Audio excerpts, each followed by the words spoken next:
Screen reach ஆயிடுச்சு. So அதே மாதிரி என்னோட ஆடியோ கிளியராக இருக்கா? ஆடியோ கிளியராக இருக்கு. எழுதிக்கலாம். ஆகஸ்ட் 26 இன்னைக்கு உண்டான கரண்ட் அஃபேர்ஸில் முக்கியமாக பார்க்கறது பரந்தூர் அப்படிங்கிற செகண்ட் இம்பார்ட்டண்ட் நம்முடைய ஏர்போர்ட் அப்படிங்கிறது லாஸ்ட்டு கவர்மெண்ட்டில் அனௌன்ஸ்மெண்ட் பண்ணியிருந்தாங்க. பட் அது வந்து பார்த்தீங்கன்னா இன்னும் கன்ஸ்ட்ரக்ஷன்லாம் ஆரம்பிக்கலை. நிலம் கையகப்படுத்துதல் அப்படிங்கிற மட்டும் தான் இருந்தது. ஸோ பப்ளிக் ஒர்க்ஸ் டிபார்ட்மெண்ட் அப்படின்னு சொல்லுவாங்க, PWD, அதை எடுத்து பண்ணியிருந்தாங்க வச்சுருந்தாங்க. யாருங்க இப்போது தமிழகத்தினுடைய பொதுப்பணித்துறை அமைச்சர்? ஆதவ் அர்ஜுனா. யாருங்க? ஆதவ் அர்ஜுனா. அவங்க தான் வந்து பொதுப்பணித்துறை அமைச்சராக இருக்கிறாங்க அப்படிங்கிறத ஞாபகம் வச்சுக்கணும். இப்போ பரந்தூர் அப்படிங்கிறது சென்னையிலேருந்து 70 கிலோமீட்டரில் இருக்குது. சென்னையிலேருந்து 70 கிலோமீட்டர் சவுத் வெஸ்ட் டைரக்ஷனில் இருக்குது. இப்போ அது கைவிடப்படுது அப்படின்னு சொல்லியிருக்காங்க. ஸோ எதனால் அப்படின்னு சொல்லி பார்த்தீங்கன்னா, அந்த பரந்தூர் விமான நிலையம் அமையக்கூடிய இடத்துல ஸோ அந்த நிலங்கள் அக்ரிகல்ச்சர் லேண்ட் அப்படிங்கிறது இருக்குது. அப்படிங்கிறதுனால டிவிகேவோட அவங்களுடைய பரப்புரையில் சொல்லியிருந்தாங்க, அந்த மக்கள்லாம் சந்திச்சிருந்தாங்க. ஸோ நாங்கள் வந்தோம் அப்படின்னா அதை வந்து கைவிடுவோம் அப்படின்னு சொல்லி, ஸோ அந்த அடிப்படையில் அதை கைவிட்டிருக்காங்க பரந்தூர் விமான நிலையம் அப்படிங்கிறது. ஸோ அவசியம் நமக்கு இன்னொரு விமான நிலையம் தேவை அப்படிங்கிறத பார்த்தோம். ஸோ நேற்று தினம் ஒன்று சொல்லி பார்த்தோம் இல்லையா, அதாவது 5th டெர்மினலா 5வது டெர்மினல் எங்கே அறிஞர் அண்ணா அப்படிங்கிறது வந்து 5th டெர்மினல் அப்படிங்கிறது உருவாக்குறாங்க அப்படின்னு சொல்லி நம்ம பார்த்தோம் இல்லையா. ஸோ ஞாபகம் வச்சுங்க. அடுத்து எழுதிங்க, ஒரே நாடு ஒரே தேர்தல். ஒரே நாடு ஒரே தேர்தல், சிங்கிள் அந்த மாதிரி இருக்கக்கூடிய ஒன் நேஷன் ஒன் எலெக்ஷன். இந்த ஒன் நேஷன் ஒன் எலெக்ஷன் அப்படிங்கிறதுக்கு யாரு சார் அதுக்கு தீர்மானம் பண்ண அந்த குழுவோட தலைவராக இருந்தாலும் ஒருங்கிணைப்பு குழு தலைவர் ராம்நாத் கோவிந்த் அவர்கள், முன்னாள் பிரசிடென்ட் ஆஃப் இந்தியா, இந்த ஃபார்மர் பிரசிடென்ட் ஆஃப் இந்தியா, அவங்க தான் இருந்தாங்க. ஒரே நாடு ஒரே தேர்தல், அதை பற்றி கூடுதல் விஷயம் இருக்கு, நம்ம படிக்கலாம். ஸோ அடுத்து என்ன சார் முக்கியமானது சொல்லியிருக்காங்க, டெட் தேர்வு. எழுதிக்கங்க. டெட் தேர்வு அப்படிங்கிறது 110 விதியின்படி விலக்கு அப்படின்னு சொல்லியிருக்காங்க. 2010க்கு முன்னால போனவங்க, 2010 முன்னாடி டீச்சர்ஸ் ஆசிரியர்களாக அரசு பள்ளியில் போனவங்களுக்கு டிஇடி அப்படிங்கிறது விலக்கு தராங்க. டிஇடினா நம்ம டீச்சர்ஸ் எலிஜிபிலிட்டி டெஸ்ட். டிஇடினா teachers eligibility test. So TET அப்படிங்கிறது எந்த வகுப்பு வர mandatory? Up to 10th. Up to 10th. 11th 12th தேவையில்லை. ஸோ 11 பிஜிபிஆர்பிக்கு தேவை, பிஜிக்கு தேவையில்லை. ஸோ அப் டு 10th வரைக்கும் government school, government aided school, government school, government aided ஸ்கூலில் வேலை பார்க்குறவங்க கம்பல்சரி டிஇடி பாஸ் பண்ணியிருக்கணும் அப்படின்னு சொல்லியிருக்காங்க. அதை வந்து நம்ம சட்டமன்றத்தில் அதை நீக்கியிருக்காங்க 110 விதியின் கீழே அப்படின்றத பார்க்குறோம். அடுத்த எழுதி வச்சு, கர்நாடகத்தில் 3 தமிழர்கள், கர்நாடகத்தில் 3 தமிழர்கள் அப்படிங்கிறவங்க சுட்டுக் கொல்லப்பட்டிருக்காங்க. ஸோ யாரால அப்படின்னு சொல்லி பார்த்தீங்கன்னா, அங்கே உள்ள வனத்துறையால், அங்கே உள்ள கர்நாடகத்தில் இருக்கக்கூடிய ஃபாரஸ்ட் டிபார்ட்மெண்ட்ல 3 பேரை சுட்டு கொண்டிருக்கிறாங்க. சரி, அதுக்கு சிஐடி அப்படிங்கிற விசாரணை தேவை. அது சிஐடிக்கு விசாரணை மாற்றம் பண்ணியிருக்காங்க. So what is expansion of CID? Central. Are you sure? சிஐடின்னு நம்ம சொல்றீங்களா? சென்ட்ரல் அப்படியா? சரி, கன்ஃபார்ம் பண்ணிட்டு சொல்லுங்க. ஸோ சிபிஐ, சிவிசி, அது மாதிரி சிஐடி இருக்கு, என்ஐஏ இருக்கு, இந்த மாதிரி நிறைய அமைப்புகள் இருக்கு, ஊழல் தடுப்பு இருக்கு, சரியா, நிறைய இருக்கு. ஸோ சிஐடிக்கு மாற்றணும் அப்படிங்கிற மாதிரி சொல்லியிருக்கிறாங்க. கர்நாடகாவோட டிஜிபி பாருங்க, எழுதி வச்சு, கர்நாடகாவோட டிஜிபி வந்து மிஸ்டர் சலீம். என்னப்பா? கிரைம் இன்வெஸ்டிகேஷன் டிபார்ட்மெண்ட் இல்லையா சிஐடினா? நம்ம நாட்டுக்கு சென்ட்ரல் ஸ்டேட்னு சொல்லிட்டு இருக்க கூடாது. ஆமா, கிரைம் அப்படிங்கிற கிரிமினாலஜி அப்படி சொல்றோம். Crime investigation department, crime investigation department அப்படின்னு சொல்லக்கூடியது it is also very very important அப்படி சொல்லி பார்க்குறோம். அப்போ மிஸ்டர் சலீம் அவங்க தான் வந்து பார்த்தீங்க அப்படின்னு சொன்னா எங்க இருக்கிறாங்க பார்த்தா டிஜிபி ஆஃப் கர்நாடகா. முன்னாள் டிஜிபி யாருன்னு பார்த்தோம், பிரவீன் சூட். எங்கே? கர்நாடகா. இப்போ அவங்க என்னவா இருக்காங்க? சிபிஐயோட இயக்குனராக இருக்காங்க. சிபிஐயோட இயக்குனராக இருக்கிறாங்க. அப்ப DGP of Karnataka at present அப்படின்னு கேட்டா மிஸ்டர் சலீம் அவங்க இருக்கிறாங்க. தமிழ்நாட்டுக்கார் இருக்கா? மகேஷ்குமார் அகர்வால். மகேஷ்குமார் அகர்வால் இவங்க தான் நம்ம டிஜிபி அப்படி சொல்லி பாக்குறோம். ஸோ கர்நாடகத்துல எத்தனை பேர் சார் அப்படின்னு சொல்லி பாத்தீங்கன்னா 3 பேர் அப்படிங்கிறது சுட்டுக் கொல்லப்பட்டிருக்காங்க அப்படிங்கிறது எழுதி வச்சுங்க. 15 நாட்களுக்கு காவிரி நீருங்க, 15 நாட்களுக்கு காவிரி நீர், காவிரி நதிநீர் அதமாக நடுவர் அந்த ஆணையம் எப்போது? 1990. காவிரி அப்படிங்கிறது உருவாகிற இடம் கர்நாடகாவில், அந்த மாதிரி கிழக்கு மாநில அணைக்காவிரி. எத்தனை கிலோமீட்டர்? 800 கிலோமீட்டர் அப்படிங்கிறது. ஸோ இரண்டா பிரிக்கிறது யாருன்னு சொல்லி பார்த்தோம், வடபுறம் தென்புறம் சொல்லி சிவசமுத்திரம் அப்படிங்கிற நீர்வீழ்ச்சி. ஸோ ஸ்ரீரங்கப்பட்டினம் அண்ட் சிவசமுத்திரம் நீர்வீழ்ச்சி அப்படின்றது கர்நாடகா பிரிச்சு விடுது, சாரி காவிரி நீர் பிரிச்சு விடுது அப்படின்னு சொல்லி பார்த்தோம். காவிரி எவ்வாறு அழைக்கப்படுது? தென்னிந்தியாவின் கங்கை, தென்னிந்தியாவின் கங்கை, அதாவது தென்னாட்டு கங்கான்னு சொல்லுவாங்க. சரியா, தென்னாட்டு Ganga, Ganga of south India, Ganga of south India. South India north இந்தியான்னு ரெண்டா பிரிக்கிறது யாரு? Tropic of cancer, tropic of cancer. So tropic of cancer எத்தனை மாநிலங்கள் வழியாக செல்லுது? 8 மாநிலங்கள் வழியாக செல்லுது. ஒரு டிஎம்சி அப்படின்னு சொன்னா, TMC 1000 million cubic metre, 1000 million cubic metre அப்படிங்கிறது ஞாபகம் வச்சுங்க. பீகார்லையும் முதல்வர் வீடு நோக்கி பேரணியா. ஸோ ஏற்கனவே ஜார்க்கண்ட் அப்படிங்கிறது இதே பிரச்சனை. ஸோ அவங்களுடைய ஸ்டேட் பப்ளிக் சர்வீஸ் கமிஷன் தேர்தல் தேர்வுகளில் முறைகேடு, அந்த தேர்வுகளில் டிஸ்கிரிபன்சி இருக்கு அப்படிங்கிற மாதிரி சொல்லியிருந்தாங்க. அந்த அடிப்படையில் இப்போ பீகார்லையும் அவங்க வீடுகள் நோக்கி பேரணி நடத்தியிருக்கிறாங்க, கல்வீச்சு நடந்திருக்குது, அந்த மாதிரி இருக்கக்கூடியது. ஸோ டிரான்ஸ்பரண்டாக இருக்கணும். ஆனால் நம்ம தமிழக அரசு இந்த வருஷம் சேலஞ்ச் பண்ணியிருக்கிறாங்க, எல்லா போட்டித் தேர்வுகளிலும் டிரான்ஸ்பரன்சி இருக்கும்.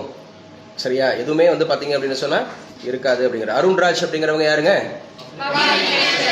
நம்முடைய பப்ளிக் ஹெல்த் மினிஸ்டர், நம்முடைய பப்ளிக் ஹெல்த் மினிஸ்டர். தேனாம்பேட்டையில் அப்போலோ ஹாஸ்பிட்டல் அப்படிங்கிற மாதிரி ஆரம்பிக்கப்படுதான். தேனாம்பேட்டையில் அப்போலோ ஹாஸ்பிட்டல் அப்படிங்கிறது ஆரம்பிக்கப்படுகிறது. ஸோ அதை இன்னைக்கு திறந்து வைக்கிறாங்க அப்படிங்கிற பார்க்குறோம். சரியா, 26 ஆகஸ்ட் 26 எழுதி வச்சுக்கோங்க. சென்னை ஐஐடி, ஐஐடியோட இயக்குனர் யாருன்னு பார்த்தோம், காமகோடி அவர்கள் அப்படிங்கிறது. சென்னை ஐஐடியில் ஒரு சிறப்பு மையம் தொடக்கமா. எதற்கான சிறப்பு மையம் அப்படி சொல்லி பார்த்தோம்னா எழுதி வச்சுக்கலாம். சரியா, பயோபேக், பயோபேக் அப்படிங்கிற ஒரு சிறப்பு மையம். அது எது சார், அது எதற்காக அப்படி சொல்லி பார்த்தீங்கன்னா பர்டிகுலரா, ஸோ பயோபேக் அப்படிங்கிறது under the ministry of chemical and petroleum, chemical and petroleum, அந்த அந்த அந்த துறைக்கு வருது. Chemical and petroleum. யாருங்க நம்முடைய பெட்ரோலியத்துறை அமைச்சர்? ஹர்தீப் சிங் பூரி. நல்லா பேசுங்க, ஹர்தீப் சிங் பூரி அப்படிங்கறது ஞாபகம் வச்சுக்கணும். சென்னை ஐஐடி அப்படிங்கிறது எத்தனையாவது முறையாக? 6வது முறையாக. எந்த ரேங்கிங்ல? NIRF, NIRF என்ன? National institution ranking framework, national institution ranking framework. So இன்னைக்கு தானே ஓணம். ஓணம்ன்றது என்ன ஃபெஸ்டிவல்? Harvesting festival. ஓணம்ன்றது ஹார்வெஸ்டிங் ஃபெஸ்டிவல். சரி, ரேஷன் கடைகளில் 29ல் KYC பதிவு முகாமா. KYC expansion, know your customer, know your customer அப்படிங்கிறது தான் KYC அப்படிங்கிறது. ஓணம்ன்றது என்ன பண்டிகைன்னு சொன்னோம்? ஹார்வெஸ்டிங் ஃபெஸ்டிவல் அப்படின்னு சொல்லி பார்த்தோம். ஹார்வெஸ்டிங் ஃபெஸ்டிவல் தமிழ்நாட்டில் பொங்கல் அப்படிங்கிறத எடுத்துக்கணும். ஸோ பக்கத்தில் ஆந்திர பிரதேசத்தில் குச்சிப்புடியா, மகராந்தி. சரியா, ஸோ அந்த இருக்கக்கூடியது. அதே போல அஸ்ஸாம்ல பிஹு, பஞ்சாப்ல பைசாகி. அந்த பைசாகி ஃபெஸ்டிவல் அன்னைக்கு தான் என்ன நடந்துச்சு? ஸோ ஏப்ரல் 13, 19 ஜாலியன் வாலாபாக்கா, ஜெனரல் ஓட்டயரா. Yes, general O'Dwyer. இதெல்லாம் முக்கியமாக ஞாபகம் வச்சுங்க. ஸோ அடுத்து என்ன இருக்கு, முக்கியமானது இருக்கு அப்படி சொல்லி பார்க்கலாம். கொஞ்சம் பேசாதீங்க, எழுதி வச்சுங்க. 290 கோடியில், ஸோ 290 அப்படிங்கிறப்ப 250 புதிய பேருந்துகள். அப்போ ஒவ்வொரு பேருந்துமே 1 கோடிக்கு மேல, அப்படிதானே? ஆவரேஜா பாருங்க, ஆவரேஜா பார்த்தா ஒரு பேருந்தே 1 கோடிக்கு மேல ஃபுல்லாவே. ஸோ மாடர்னைஸ்டு அந்த மாதிரி இருக்கக்கூடிய பஸ். 250 புதிய பேருந்துகள் அப்படிங்கிறது ஸோ நேத்திக்கு தொடங்கி வச்சிருக்காங்க. யாருங்க இந்த துறைக்கான அமைச்சர்? விஜய் பார்த்திபன் அப்படிங்கிறவர் எந்த தொகுதியிலிருந்து தேர்ந்தெடுக்கப்பட்டாரு? சேலம்ங்க. இங்க சேலத்திலிருந்து தேர்ந்தெடுக்கப்பட்டாரு அப்படிங்கறத ஞாபகம் வச்சுங்க. ஸோ அடுத்து முக்கியமானது, தமிழகத்துக்கான 2087 கோடியை மத்திய அரசு விடுவிக்க வேண்டும் சொல்லியிருக்காங்க. நம்முடைய காங்கிரஸோட தலைவர் யாரு? தமிழகத்தோட காங்கிரஸ் தலைவர் யாரு? மாணிக்கம் தாகூர் எந்த தொகுதியிலிருந்து MP தேர்ந்தெடுக்கப்பட்டாரு? விருதுநகர். என்னங்க? விருதுநகர். அங்க இருந்தா தேர்ந்தெடுக்கப்பட்டாங்க அப்படிங்கறது ஞாபகம் வச்சுக்கணும். ஸோ நம்முடைய தமிழகத்தினுடைய இண்டஸ்ட்ரி மினிஸ்டர் யாரு? தொழில்துறை அமைச்சர் கீர்த்தனா அவர்கள் அப்படிங்கறத ஞாபகம் வச்சுக்கணும். தொழில்துறை அமைச்சர் அப்படிங்கறது ஞாபகம் வச்சுங்க, முக்கியமானது. நம்முடைய தொழில்துறை அமைச்சர் அறிவிச்சிருக்கிறாங்க மழைக்கால நிவாரணம் 7000 அப்படிங்கிறது உயர்வு உப்பள தொழிலாளர்களுக்கு அப்படின்னு சொல்லி. பக்கத்துல அறந்தாங்கில ஒரு ஜவுளி, அறந்தாங்கில பர்வேஷா, சரி, பர்வேஷ்குமார் அப்படிங்கிறவர் என்ன மினிஸ்டர் இருக்காரு? தொழிலாளர் நலன். என்னங்க? தொழிலாளர் நலன் துறை அமைச்சர். அவருடைய ஊர்ல அறந்தாங்கி அப்படிங்கிற தொகுதியில ஸோ இந்த முறை என்ன பண்றாங்க அப்படின்னு கேட்டா ஒரு ஜவுளி பூங்கா அப்படிங்கறத ஆரம்பிக்கிறாங்களா. எழுதி வச்சுங்க, நம்ம ஊருக்கு பக்கத்துல அறந்தாங்கில பாத்தீங்கன்னா ஜவுளி பூங்கா அப்படிங்கிறது அதற்கான ஒரு பெரிய பூங்கா அமைக்கிறாங்களாம், ஜவுளி பூங்கா. ஸோ இன்னைக்கு மிலாது நபி தானே? ஆயிஷா பேசுங்க, மிலாது நபியை பத்தி என்கிட்ட சொல்லுங்க. ஸோ நபிகளுடைய பிறந்த நாள் அப்படிங்கறத எழுதுங்க. ஸோ குரான் சொல்லுது இவர் வந்து 25வது நபி. முதல் நபி அப்படிங்கிறது யாரு சார் அப்படின்னு சொல்லி பார்த்தீங்கன்னு சொன்னா சொல்லுவாங்களே ஆதாம். ஆதாம் தான் அந்த உலகத்தில் தோன்றிய முதல் மனுஷகுமாரன். ஆதாம்ங்கிறது முதல் நபி. அங்க இருந்து ஆரம்பிச்சு 25வது நபி அப்படிங்கிறது தான் முகமது நபி. இதுக்கப்புறம் நபிகள் கிடையாதுன்னு சொல்றாங்க. நபி அப்படின்னா இங்க பாருங்க, நபிங்கிறது முகமது நபின்றது கடவுள் கிடையாது, அவர் இறை தூதர். அல்லாஹ் அப்படிங்கறது அவங்களுடைய தூதர். புரியுதா நான் பேசுறது? ஆனா இங்க பைபிளுக்கும் குரானுக்கும் ஒரே ஒரு கான்ஃபிளிக்ட் இருக்கு. பைபிளுக்கும் குரானுக்கும் ஒரே ஒரு கான்ஃபிளிக்ட். ரெண்டுமே ஒண்ணுதான். பழைய ஏற்பாடும் குரானும் ஒண்ணு. பழைய ஏற்பாடு குரானும் ஒண்ணு. ஏன்னா அதுல சொல்லப்பட்ட அத்தனையும் அப்படியே இருக்கும். ஆனா 25வது நபி அப்படிங்கிற முகமது நபி சொல்றாரு இதுக்கப்புறம் நபிகள் கிடையாது, நான் தான் கடைசி இறை தூதர் அப்படின்ற மாதிரி சொல்றாரு. இதுல ஆதாம் அப்படிங்கிறவரை என்ன சொல்றாங்கன்னா இந்த இடத்துல அல்லாஹ் உருவாக்கின முதல் மனிதன் அப்படின்னு சொல்றாங்க. அதே மாதிரிதான் பைபிளும் சொல்லுது, இது வந்து தேவனால் உருவாக்கப்பட்ட முதல் மனுஷன் ஆதாம்னு சொல்லப்படுது. இதுல 24வது நபியா குரான் சொல்லுது ஈசா. ஈசானா இயேசு, மரியமோட மகன் அப்படின்ற மாதிரி. மரியம் சுரா அப்படிங்கிற மாதிரி அங்க எழுதப்பட்டிருக்கும். இன்னொன்னு இன்ஜில் அப்படிங்கிறது இருக்கு குரான்ல. இன்ஜில் அப்படிங்கிறது அது தனி புத்தகம். இன்ஜில்ங்கிறது ஒரு தனி புத்தகம். அதுல இறை தூதர்கள் அப்படின்றது. இதை என்ன சொல்லுது பைபிள் என்ன சொல்லுதுன்னா தீர்க்கதரிசிகள் அப்படி மாதிரி சொல்றாங்க. ஆனா நபி அப்படிங்கிற மாதிரி சொல்றாங்கல்ல பைபிள், சாரி குரான். இதுல நல்லா கவனிச்சுக்கிட்டீங்கன்னா ஆதாம்ன்றது இந்த இடத்துல நபியா சொல்லப்படுது. ஆனா பைபிள்ல அவரை நபியா சொல்லப்படல. நபினா ப்ரொபேஸ், அந்த ப்ரொபேட்ஸ் அப்படி சொல்லக்கூடிய தீர்க்கதரிசிகளா சொல்லப்படல. அதாவது பைபிளை நீங்க படிச்சீங்கன்னா ஆதியாகமத்துல இருந்து வெளிப்படுத்தல விசேஷம் வரைக்கும் அப்படிங்கறது ஒரேதான் இருக்கும்.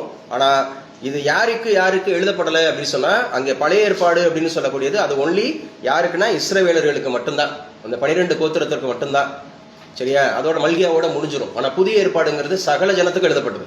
புதிய ஏற்பாடு அப்படிங்கிறது நியூ டெஸ்டமெண்ட் அப்படிங்கிறது மத்தேயுல ஆரம்பிச்சு வெளிப்படுத்தினது விசேஷம் வரைக்கும் முடிக்கும். ஸோ இன்னைக்கு இருக்கக்கூடிய உலகத்தில் இருக்கக்கூடிய அத்துணை இஸ்லாமியர்கள் வந்து பாத்தீங்கன்னா நபியோட பிறந்த நாள் அப்படின்னு சொல்லக்கூடிய அவருடைய வாழ்க்கை வரலாறு படிச்சு பாத்தீங்கன்னா ரொம்ப சுவாரஸ்யமா இருக்கும். அவருடைய வாழ்க்கை வரலாறு அப்படிங்கிறது முகமது நபியோட வாழ்க்கை வரலாறு. நீண்ட காலத்துக்கு பிறகு அவருக்கு திருமணம்லாம் ஆகி நிறைய மனைவிகள். ஸோ திருமணம்லாம் ஆகி அதுக்கப்புறம் தான் வந்து பாத்தீங்க அப்படின்னு சொன்னா அல்லாஹ் அவரை தேர்ந்தெடுத்து அவர் மூலமா நிறைய சொன்னாங்க அப்படின்ற மாதிரி தான் இந்த குரான்ற புத்தகம். ஆஃப்டர் தட் ஜீசஸ் கிரைஸ்ட் இறந்ததுக்கு அப்புறம் ஒரு 500 ஆண்டுகளுக்கு பிறகு, ஜீசஸ் கிரைஸ்ட் இறந்த 500 ஆண்டுகளுக்கு பிறகு. ஆனா இன்னொரு கான்ஃபிளிக்ட் இருக்கு. ஜீசஸ் கிரைஸ்ட் இப்பதானங்க பிறந்திருக்கிறாரு, எங்களுக்கு அதுக்கு முன்னாடியே புத்தர் பிறந்திருக்காரு, அதுக்கு முன்னாடியே மகாவீரர் பிறந்திருக்காரு, அதுக்கு முன்னாடியே வரலாறு இருக்குன்னு சொல்றாங்கல்ல. ஆனா நீங்க நல்லா புரிஞ்சுக்கிட்டீங்கன்னா ஜீசஸ் கிரைஸ்டோட இது பூராமே மத்தேயு, மார்க், லூக்கா, யோவான். அதை விட முக்கியமானது வெளிப்படுத்தின விசேஷம். அது பாத்தீங்கன்னா ஆல்பா அண்ட் ஒமேகா அப்படின்னு சொல்லுவாங்க. ஆதியும் அந்தமும், ஆதியும் அந்தமும். அந்த ஆதாம உருவாக்குனதே ஜீசஸ் கிரைஸ்ட் தான். ஆனா நிறைய பேர் கன்ஃபியூஸ் பண்ணுவாங்க, அது தேவன் ஒருத்தர் இருக்காரு, பிதான்னு ஒருத்தர் இருக்காரு. பிதான்ற வார்த்தை பழைய ஏற்பாட்டுல எங்கேயுமே கிடையாது. பிதாங்கிற வார்த்தை எங்கேயுமே கிடையாது. இவர் தான் அறிமுகப்படுத்துறாரு, ஜீசஸ் தான் அறிமுகப்படுத்துறாரு. நானும் பிதாவும் ஒன்றாய் இருக்கிறோம் அப்படின்னு சொல்லியிருப்பாரு. நானும் பிதாவும் ஒன்றாய் இருக்கிறோம். அப்ப ஒருத்தன் கேட்பான், வந்து வேகமா வந்து கேட்பான், ஐயா எங்களுக்கு பிதாவை நீ காட்டு அப்படின்னு சொல்லி. உன்னோட பேசிட்டு இருக்கிற நானேன்றுவார். அடுத்த செகண்ட் அடிப்பாரு. யாருன்னா நம்ம ஊருக்கு வந்தாருல, சென்னைக்கு வந்தாரா, யாரு சென்ட் தாமஸ் வந்தாருல, அவன் தான் கேட்பான். அவன் தான் எல்லா சிஷியர்களுக்கும் ஒரு முறை அவர் வந்து காட்சி அளிச்சிருப்பாரு. இவன் மட்டும் நம்ப மாட்டான். அப்ப அந்த குத்துன இடத்த அந்த விழால குத்திருப்பாங்க இல்லையா, அதுல கை போட்டா மட்டும் தான் நான் நம்புவேன்னு சொல்றதுனால அந்த இடத்த காமிக்கக்கூடிய அந்த சூழல்லாம் ஏற்படும். ஸோ இன்னைக்கு உலகத்துல வாழக்கூடிய எல்லா இஸ்லாமிய சகோதரர்களும் மிலாது நபி அப்படிங்கிறது கொண்டாடுறாங்க. ஸோ அவங்களுக்கும் நம்முடைய வாழ்த்துக்கள் அப்படின்னு சொல்லக்கூடியது. ஸோ ரொம்ப முக்கியமா வந்து பாத்தீங்கன்னா இப்ப எந்த விமான நிலையம் அப்படிங்கிறது கேன்சலேஷன் பார்த்தோம். நல்லா பேசுங்க. பரந்தூர் அப்படிங்கிறது எவ்வளவு கிலோமீட்டர் தூரத்துல இருக்குன்னு சொல்லி 70 கிலோமீட்டர் தூரத்துல இருக்கு. சென்னையில இருந்து 70 கிலோமீட்டர். எந்த திசையில இருக்குன்னு சொல்லி பார்த்தேன், சவுத் வெஸ்ட் அப்படிங்கிற திசையில இருக்கு அப்படிங்கறத ஞாபகம் வச்சுக்கணும். பர்டிகுலரா வந்து பாத்தீங்கன்னா இந்த ஒரகடம் இருக்குல்ல, ஒரகடம், ஸ்ரீவில்லிபுத்தூர், என்னங்க ஸ்ரீவில்லிபுத்தூர்ன்ற ஸ்ரீபெரும்புதூர், ஒரகடம் அந்த மாதிரி பகுதியில் இருக்கு அப்படின்னு சொல்றாங்க. நல்லிணக்க நாயகர், நான் வாசிக்கிறேன் கொஞ்சம் கேளுங்க. சோ முகமது நபி அப்படிங்கிற ஒரு நல்லிணக்கத்தை சொல்லக்கூடிய, மனிதர்களின் உயர்வு அவர்களின் செல்வத்திலோ சமூக நிலையிலோ அல்ல, நற்குணங்களிலும் இறை நம்பிக்கையிலும் இருப்பதாக கற்றுக் கொடுத்தார். நற்குணங்கள்ல இருக்கு, அதே மாதிரி இறை நம்பிக்கையில இருக்கு என கற்றுக் கொடுத்தார். உன் அண்டை வீட்டாருக்கு சிறந்தவன் உங்களில் சிறந்தவன் என்று கட்டியம் கூறுகிறார் சாந்த நபி அப்படின்னு சொல்லக்கூடியது. அவர் பேரே சாந்த நபின்னு சொல்றாங்க. மிலாது நபியை குறித்து இன்னைக்கு ஒரு கட்டுரை எழுதியிருக்கிறாங்க, இதில் படிச்சு பாருங்க. சரியா?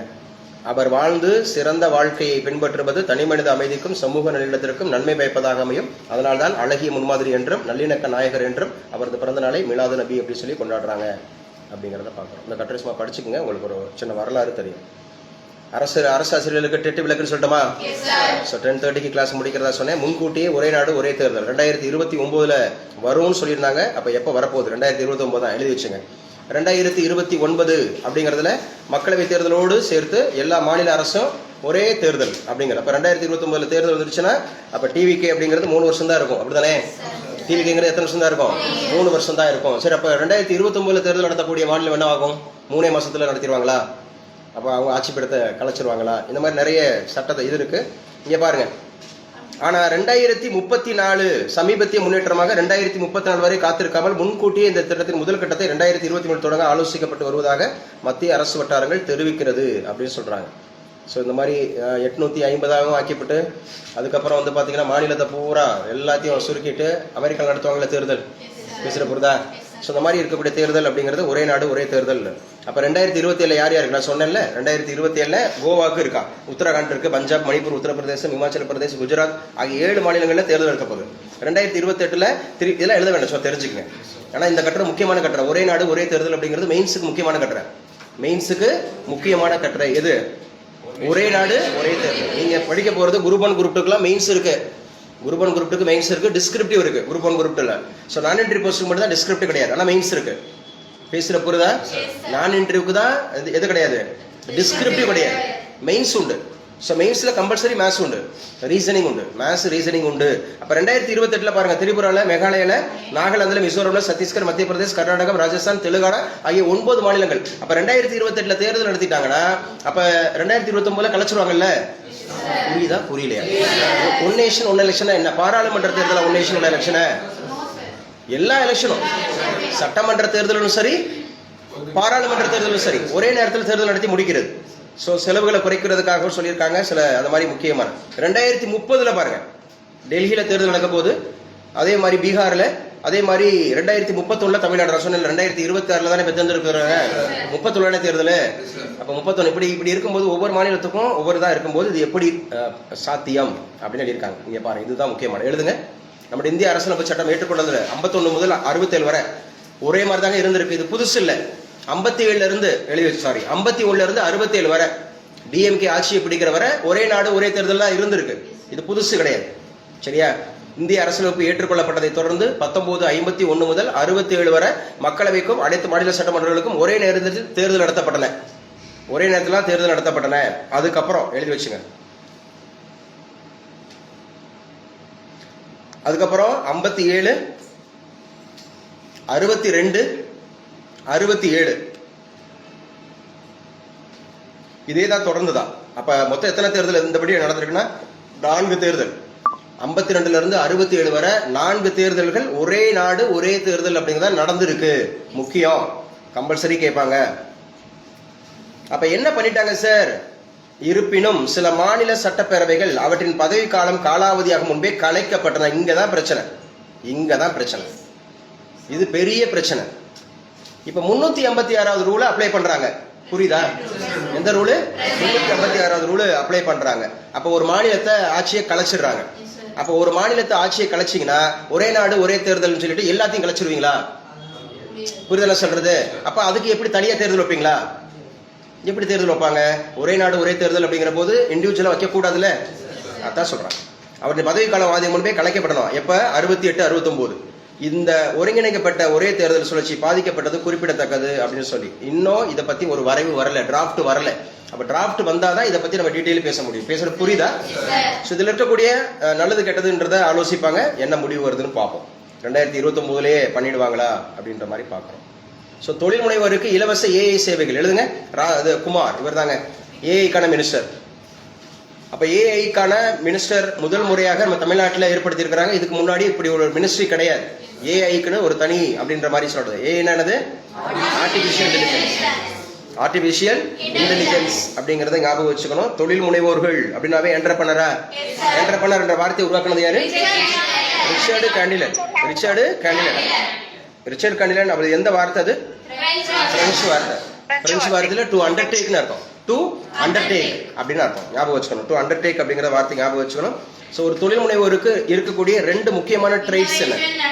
Innovation and risk bearing. அப்படியே தொழில் முனைவோருக்காக இருக்கக்கூடிய சிறப்பு வங்கி எது? முத்ரா. முத்ரா எந்த ஆண்டு ஏற்படுத்தப்பட்டது? 2015. முத்ரா எந்த வருஷம்? 2015. முத்ராவோட எக்ஸ்பென்ஷன் என்ன? Micro units development refinance agency. Micro units development refinance agency எத்தனை வகையான கடன்களை வழங்குது? 3 வகையான கடன்களை வழங்குது. கடலை மிட்டாய் எந்த ஊர் ஃபேமஸ்? கோவில்பட்டிங்க. கோவில்பட்டியோட கடலை மிட்டாய். கோவில்பட்டியோட கடலை மிட்டாய். இது ஜியோகிராபிக்கல் இண்டிகேஷன், புவிசார் குறியீடு பெற்றிருக்கிறாங்க. புவிசார் குறியீடு. கோவில்பட்டி எந்த மாவட்டத்தில் வருது? தூத்துக்குடி. யாரும் தேனின்னு சொல்றாங்க? தூத்துக்குடி மாவட்டம். சரியா? தூத்துக்குடி மாவட்டத்தில் நிறைய இருக்குங்க ஜியோகிராபிக்கல் இண்டிகேஷன் பெற்றது. ஓணம், மிலாதி நபி, குடியரசுத் தலைவர் வாழ்த்து. சரியா? ஸோ ஏஐ அப்படிங்கிறது ஞாபகம் வச்சுங்க. ஜாதிவாரி கணக்கெடுப்பு கேள்வி முறையை மாற்ற வேண்டும் அப்படிங்கிறது எழுதுங்க. ஜாதிவாரி கணக்கெடுப்பு ஆல்ரெடி எடுத்த மாநிலங்கள் ஒடிசா, பீகார் அண்ட் தெலுங்கானா. ஒடிசா, பீகார், தெலுங்கானா. ஒடிசா, பீகார், தெலுங்கானா இல்லை, கர்நாடகா இருக்குல்ல. ஒடிசா, பீகார், சரியா, தெலுங்கானா எடுத்திருக்கிறாங்க. இப்போ நம்ம தமிழ்நாடு எடுக்க போறாங்களா? இந்தியா ஃபுல்லா எடுக்க போறாங்க. இந்த 2026, 27 அப்படிங்கிற கணக்கெடுப்பு வந்து முதல் சாதிவாரி கணக்கெடுப்பா? சாதிவாரி கணக்கெடுப்பு தெரிஞ்சு போயிடும். ஸோ ஒவ்வொருத்தரும் எந்தெந்த சாதி எவ்வளவு பேர் இருக்காங்க அப்படிங்கிறது தெரிஞ்சு போயிடும். தமிழகத்தில் நம்பர் 1ல இருக்கக்கூடிய சாதி எதுன்னு தெரியுமா? மக்கள் தொகையில பிராமணரா? பிசின்றது ஒரு காஸ்ட் இருக்கா? ஓபிசின்னு ஒரு காஸ்ட் இருக்கா? ஓபிசிங்கிறது ஒரு குழு, பிசிங்கிறது ஒரு குழு. நான் கேட்கறது இண்டிவிஜுவல் காஸ்ட். இண்டிவிஜுவல் காஸ்ட்ல நம்பர் ஆஃப் பாப்புலேஷன் அதிகம்னு சொல்லிட்டு இருக்கிறவங்க யாரு? வன்னியர்கள். யாருங்க? வன்னியர்கள் பரவலா இருக்கிறாங்க. நாங்க மட்டுமே 2ல இருந்து 3 கோடி இருக்கோன்றாங்க. நாங்க மட்டுமே 2 கோடி அல்லது 3 கோடி இருக்கிறோன்றாங்க. அதுக்கப்புறம் பறையர் அப்படிங்கிற சமூகம். இந்த 2 சமூகம் தான் தமிழகத்தில் அதிகம். வன்னியர் அப்படிங்கிற சமூகமும் பறையர் அப்படிங்கிற சமூகம் தான் ஃபர்ஸ்ட் இருக்கான்றாங்க. இது தெரிஞ்சு போயிரும். இப்போ 2026, 27 தெரிஞ்சு போயிரும். அந்த அடிப்படையில் தான் ஒரு 10.5% இடஒதுக்கீடு கேட்டாங்க. யாரு? வன்னியர் சமுதாயம். வன்னியர் சமுதாயம் 10.5% இடஒதுக்கீடு அப்படிங்கிறது கேட்டாங்க. இப்போவும் டிவி காட்சியில நம்பர் 1ல இருக்கக்கூடிய அமைச்சர்கள் ஃபர்ஸ்ட் வன்னியர்கள் தான். நம்பர் ஆஃப் மினிஸ்டர்ஸ் அதிகம். Number of ministers and MLAs அதிகமா இருக்கிறது. அடுத்தாப்புல யாரு அப்படின்ற மாதிரி வருது. சரியா? சோ இந்த தேர்தலில் தெரிஞ்சு போயிரும் இந்தியா எங்கிலும் இருக்கக்கூடிய அத்தனை சாதிகளும் எவ்வளவு பெர்சன்டேஜ்ல இருக்கிறாங்க அப்படின்னு தெரிஞ்சு போயிரும். இது எங்க சார் பிரதிபலிக்கும் அப்படின்னா தேர்தல் அரசியல்ல பிரதிபலிக்கும். பேசுற புரியுதா? அதனாலதான் எடுக்கவே கூடாது அப்படின்ற மாதிரி வச்சிருந்தாங்க. ஏன்னா அதுக்கப்புறம் அவங்களுடைய விகிதாச்சாரம் தெரிஞ்சு போயிருச்சு அப்படின்னு சொன்னா இது டைரக்டா தேர்தலில் பிரதிபலிக்கும்.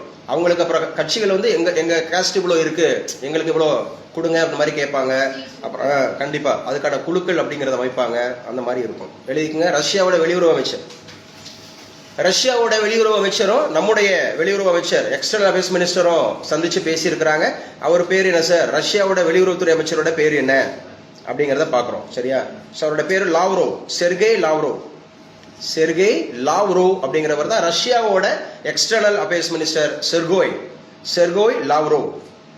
ஸோ நேற்று ஒரு ஃபாலோ அப் கொடுத்திருந்தேன். இந்த 11 நாடுகளோட பேரை தெரிஞ்சுட்டு வாங்கன்னு சொல்லி. எந்த 11 நாடுகள்? யூபிஐ. யூபிஐ அப்படிங்கிறது எத்தனை ஆண்டு நிறைவுக்கு வந்திருக்கு? 10 ஆண்டுகள். ஸோ 2016 எந்த டேட்ல? ஆகஸ்ட் 25 அப்படிங்கிறது. ஸோ யாரு எல்லாருமே எழுதியிருக்கீங்களா? எல்லாருமே எழுதியிருக்கீங்க அப்படின்னு சொல்லக்கூடியது. அதே போல நேற்று பார்த்தோம் ஐஎஸ்ஐ ஒன்று பார்த்தோமா? ஐஎஸ்ஐயோட ஹெட் குவார்டர் எங்க இருக்கு? பின்லாந்து. அதுல எத்தனை நாடுகள்? 8+1. இந்தியா வந்து 9வது நாடா இணையுதா? இந்தியா வந்து 9வது நடையா இதுவா இணையுது அப்படி சொல்லி பார்த்தோம்.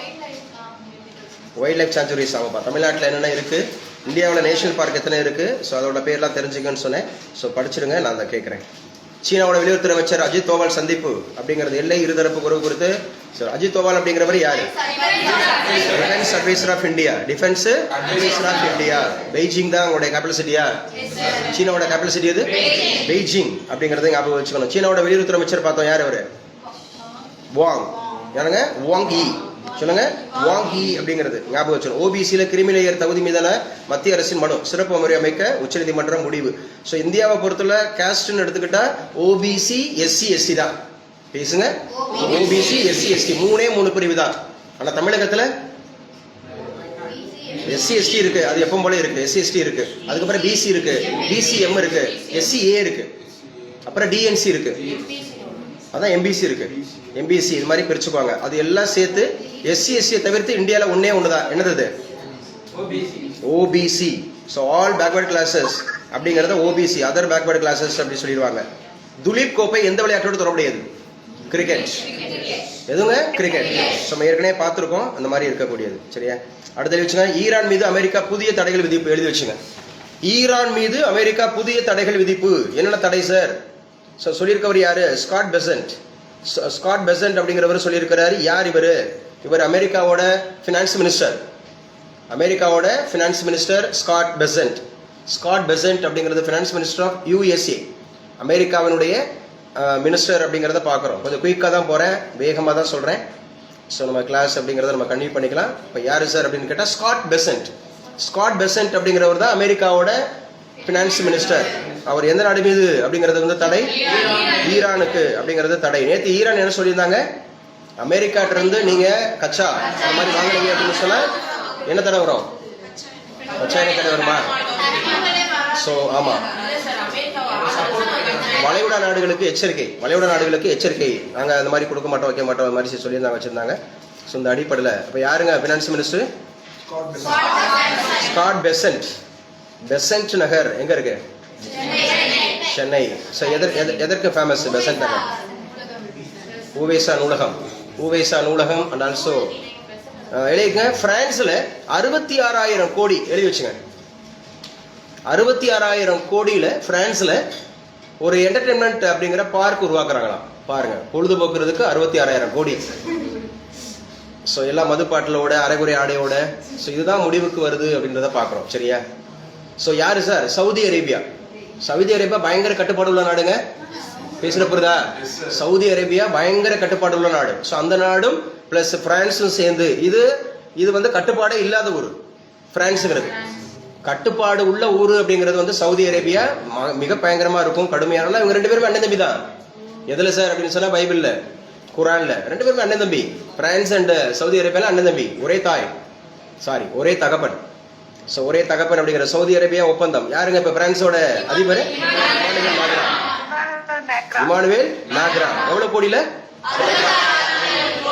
சோ இது பாருங்க, உலக புகழ் பெற்ற ஜப்பானிய அனிமேஷன் தொடரின் கருப்பொருளில் பிரமாண்ட கேளிக்கை பூங்காவை அமைக்க பிரான்ஸ் மற்றும் சவுதி அரேபியா ஒப்பந்தம் உள்ளது அப்படின்னு சொல்லியிருக்காங்க. சவுதியோட இளவரசர் எழுதி வச்சிருக்காங்க, முகமது பின் சல்மான். இவர் தான் அங்க இருக்கக்கூடிய கிங். ஏன்னா கிங்டம் உள்ள நாளைக்கு ஒரு ஃபாலோ கிங்டம் அண்ட் எழுதி வச்சுங்க, நாளைக்கு ஒரு follow kingdom and prime minister இருக்கக்கூடிய நாடுகளோட எண்ணிக்கை. இப்போ நீங்கள் கத்தாரில் எடுத்துக்கிட்டா கிங்டம், ஜப்பானில் எடுத்துக்கிட்டா கிங்டம், பிரான்ஸில் எடுத்துக்கிட்டா அதெல்லாம் வந்து கிங்டம் கிடையாது. சரியா? நம்ம யூகே எடுத்துக்கிட்டா அது கிங்டம் இருக்கும். எஸ், இந்த மாதிரி உள்ள நாடுகள் எடுத்துங்க. ஸோ அங்கே கிங்டம் யாரு சார் இருப்பாங்க அப்படின்னு சொன்னால் அரசர்களும் இருப்பாங்க, ஆட்சியாளர்களும் இருப்பாங்க. ஸோ இதன் மூலமா 22,000 பேருக்கு வேலை கிடைக்குமா அவங்க? ஸோ பிரபல அனிமேஷன் தொடரான டிராகன் பால்சி. இந்த டிராகன் பால்சி அதை மையமா வச்சுதானே அது கேளிக்கை படம் இருக்கு. அதை மையமா வச்சுதான் அந்த பார்க்கை உருவாக்குறாங்களாம். டிராகன் பால்சி அப்படிங்கிற மையமாக கொண்டு பாரிஸின் வடமேற்கே செர்சி பாண்டோ அப்படிங்கிற பகுதியில் எழுதி வச்சுங்க. பிரான்ஸ்ல அமைக்கிறாங்க ஜெர்சி பாண்டோ அப்படிங்கிறதுல 22,000 பேருக்கு வேலைவாய்ப்பு அளிக்கக்கூடிய 66,000 கோடியில ஸோ இதை அமைக்கிறாங்க அப்படி சொல்லி பார்க்குறோம் பிரான்ஸ். இப்போ இதன் மூலமா யாருக்கு வந்து பார்த்தீங்க அப்படின்னு சொன்னா டூரிசம் டெவலப்மெண்ட் இருக்கும்? பிரான்ஸுக்கு. யாருக்கு இருக்கும்? பிரான்ஸுக்கு. பிரான்ஸோட கேபிட்டல் சிட்டி அது பாரிஸ் அப்படிங்கறது ஞாபகம் வச்சுக்கணும். மிகப்பெரிய பூங்காவா இது அமையும்ன்றாங்க. மிகப்பெரிய ஒரு பூங்காவாக அமையும். ஐரோப்பாவின் மிகப்பெரிய கேளிக்கை பூங்காக்களில் ஒன்றாக உருவாக்கொள்ள இதன் கட்டுமான பணிகள் சில ஆண்டுகள் ஆகும் என பூங்காவின் திறப்பு குறித்து சொல்லியிருக்கிறாங்க அப்படிங்கிறத பார்க்குறோம். சரியா? இப்போ நாளைக்கு ஃபாலோ பண்ண சொல்லிட்டேன். என்னது? இந்த ஹைத்தி நாட்டில் ஆயுத கும்பல் தாக்குதல். ஹைத்தி அப்படிங்கிறது நேத்திக்கு நம்ம ஜியோகிராஃபியில படிச்சோம். எதற்காக? ஹைத்திங்கிற ஒரு ஐலாண்ட் பார்த்தோம்ல, அங்க முக்கியமா ஒரு ஹவாய் பார்த்தோம். இது ஹைத்தி. சரி, கடைசி நேர கொள்முதலால் பங்குச்சந்தை மீட்சி அப்படி சொல்லியிருக்காங்க. பங்குச்சந்தை அப்படிங்கிறது வந்து செபி எந்த ஆண்டு உருவாக்கப்படுது? 1988. செபி ஆக்ட் இந்த வருஷம் 1992. செபியோட தற்போது இயக்குனர் யாரு? துகின் காந்த பாண்டே. டெல்லி விமான நிலையத்தில் 1450 கோடியில புதிய சரக்கு முனையம் அமைக்கிறாங்களா? டெல்லி விமான நிலையத்தின் பெயர் என்ன? சோ ஒவ்வொரு இதுக்கும் ஒவ்வொரு பேர் இருக்கு. இப்ப சாந்தா குரூஸ் அப்படிங்கிறது எங்க இருக்கு? மும்பைல இருக்கு. டம்டம் எங்க இருக்கு? கல்கட்டால இருக்கு. அறிஞர் என்ன எங்க இருக்கு? சென்னையில இருக்கு. சரியா? இந்த மாதிரி ஒவ்வொருத்துக்கும் இருக்கும். டெல்லியில இருக்கக்கூடிய விமான நிலையம் யாருடைய பெயரில் வழங்கப்படுகிறது? எழுதுங்க. ஃபாலோஅப்ஸ். இந்திரா காந்திங்க, Indira Gandhi international airport, Indira Gandhi international airport எழுதி வச்சுங்க. இந்தியாவில் இருக்கக்கூடிய ஏர்போர்ட்டும் அதோட நேமும், அதோட நேம் பர்டிகுலரா மெட்ரோபாலிட்டன் 4. ஸோ இந்தியாவில் இருக்கக்கூடிய ஏர்போர்ட்ஸ், இந்தியாவில் ஏர்போர்ட்ஸ் வந்து அதாவது பிரபலமான ஊர்களில் இருக்கிறது, 28 மாநிலங்கள் இருக்கிறது கூட வேண்டாம், பிரபலமானது இருக்கக்கூடியது, அதிகமாக வந்து நடக்கக்கூடியது அப்படி மாதிரி தெரிஞ்சுங்க. தமிழ்நாட்டில் முக்கியங்க, தமிழ்நாட்டில் முக்கியம். So class over, current affairs class over. So time சொல்லுங்க. நான் 10:30க்கு ஓகே, ஒரு 10 நிமிஷம் கூட போயிருக்கு. ஸோ இதுல இருந்து ஒரு 45 மினிட்ஸ் ஜாகிரபி படிப்போம். ஜாகிரபி படிச்சு முடிச்சதுக்கப்புறம் இன்னைக்கு பெர்சன்டேஜ் ஃபுல்லாக படிச்சுக்குவோம். ஈவினிங் நடத்துறது, மார்னிங் நடத்துறது ரெண்டும் சேர்த்து வியாழக்கிழமை டெஸ்ட். வியாழக்கிழமை காலையில் எப்பவும் போல டெஸ்ட். சரியா?